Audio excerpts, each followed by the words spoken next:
And I just hope that we don't see more things moving to the phone number requirements, because in an ideal world, less things dependent on the phone number is the ideal.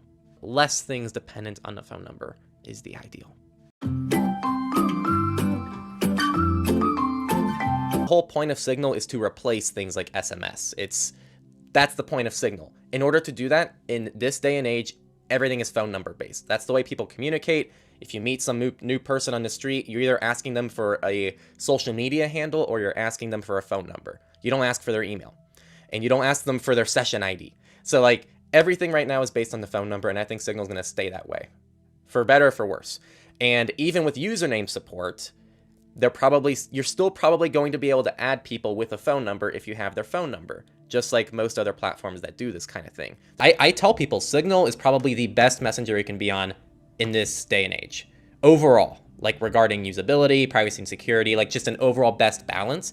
But I'm still on the page of them needing to get rid of that phone number requirement. And this attack, I really hope bites them in the ass enough to really like prioritize that. I truly want to ask the people who die on the hill of defending LastPass in the comments of these reports, and why you don't like find better things to do.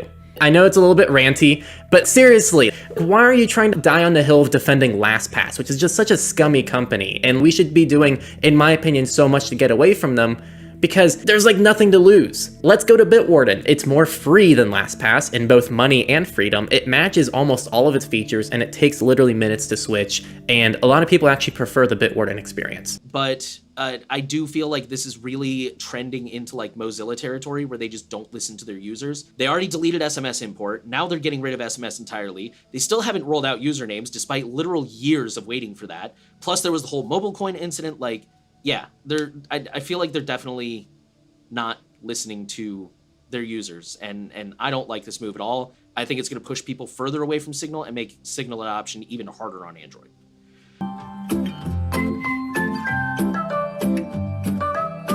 And then the last thing I wanted to say is, like I said, I've seen a lot of people like, well, I'm going to delete Signal. For the record, as pissed off as I am about this, I don't think this is a good reason to abandon Signal. I don't think this is a good reason to abandon Signal.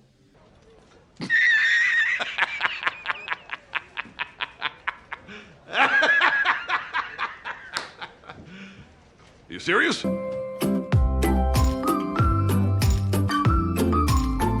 It's also worth outlining that Twitter still requires a phone number to register and realistically use the service for any decent amount of time before they take some action on your account. So hopefully going forward, we can get Twitter and other services to slowly phase out that phone number requirement, since for a majority of people, a phone number is a person's almost direct identity.